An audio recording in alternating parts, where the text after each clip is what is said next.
Coming up on Valley News Live at 10, a driver speaks out after a school bus with kids on board nearly hits him head on. Hutch continues to track thunderstorms. Who's in the path tonight?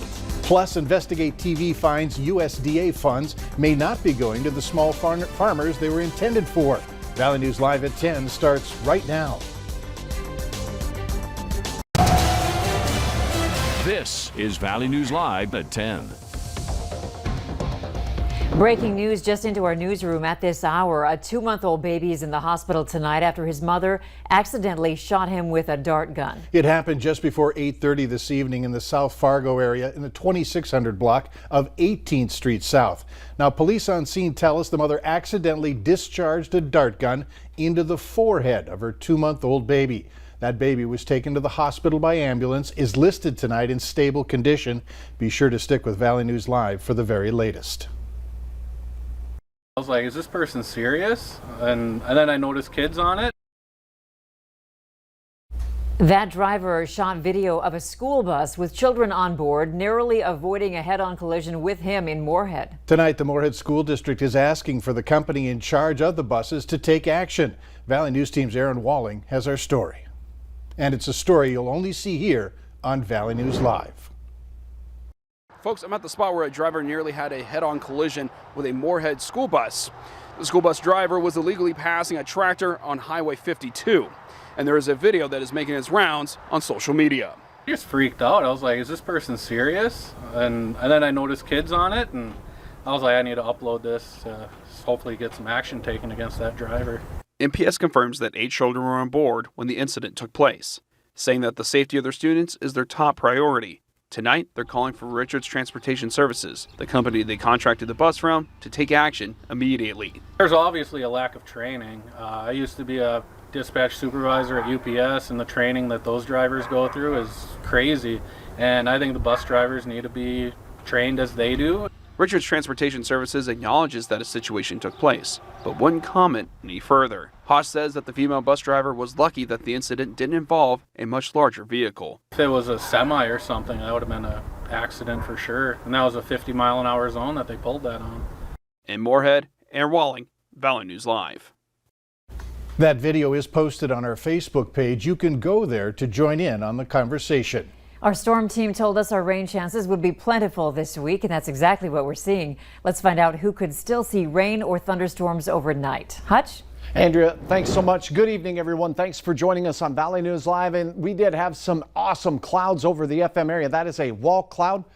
As we saw a little rotation on the time lapse there. Sometimes rotation is hard to the naked eye, but when you loop it on a time lapse, sometimes you can see that. As we take a look at the latest radar, we do have scattered showers and storms, but they are exiting the area as we speak. Some near Bismarck where they need it. We did not get rain in New Rockford this evening. We were hoping for a little for your area. Exiting showers, diminishing intensity out in Lakes Country. We have 40s in Langdon while it's 70 in Fergus Falls, and we will have details in your hour-by-hour forecast of some very hot weather as we close out our evening tonight. So we'll have details in your hour-by-hour forecast in just a couple moments. Okay, thanks, Hutch. West Fargo police are back on the streets responding to calls. They returned late this afternoon after taking time off following the death of Lieutenant Adam Gustafson. The 40-year-old Gustafson suffered a heart attack Tuesday just as he was ending his shift. Cass County deputies, Fargo police, and members of the North Dakota Highway Patrol all stepped in to cover for the West Fargo officers.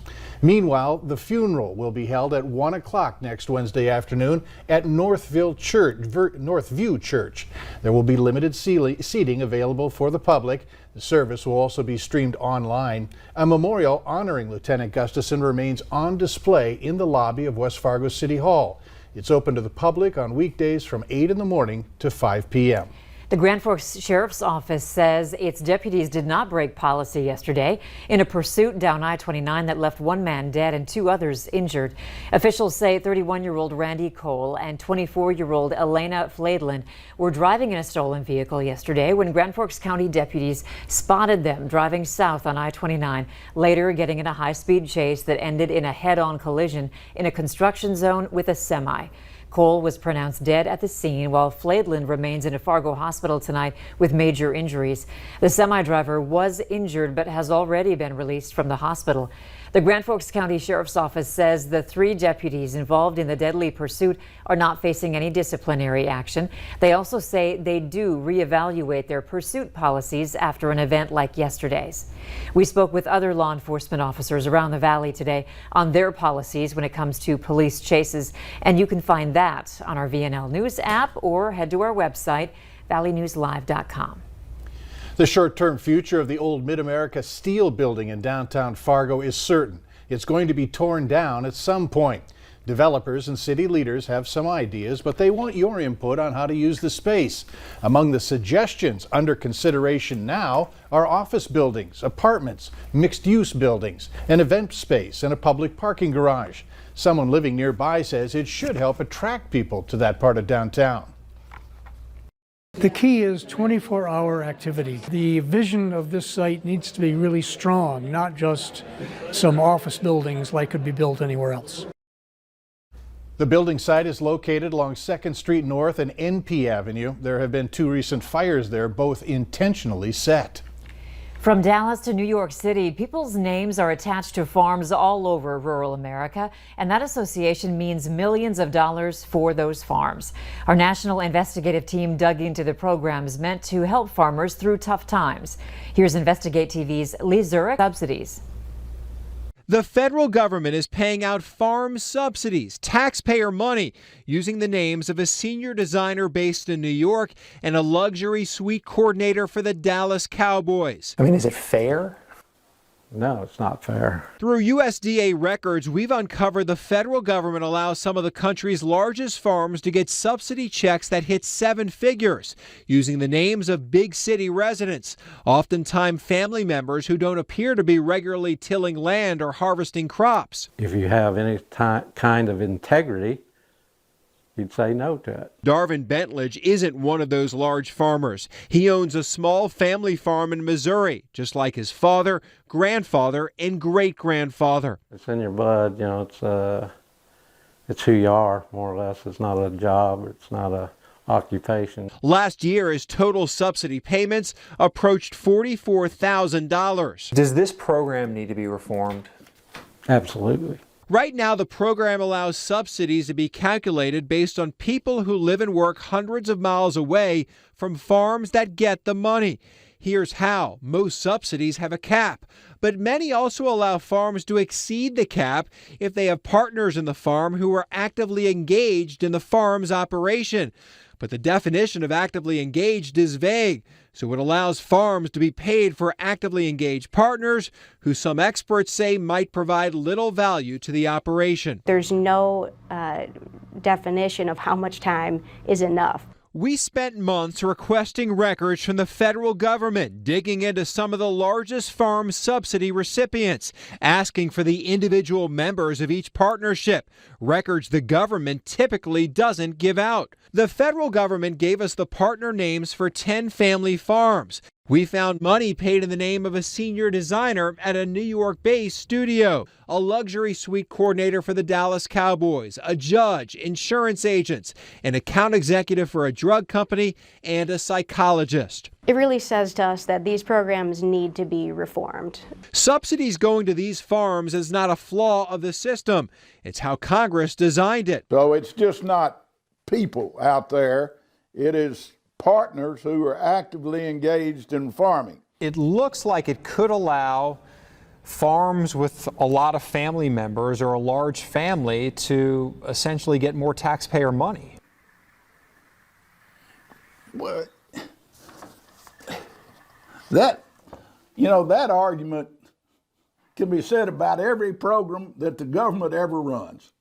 Somebody can get some money that the taxpayer doesn't like to get. But to Darvin Bentledge, taxpayer money being used for people tangentially related to a farm just seems wrong. It's embarrassing, you know. Farmers are the most trustworthy people to the consumers, the actual farmers.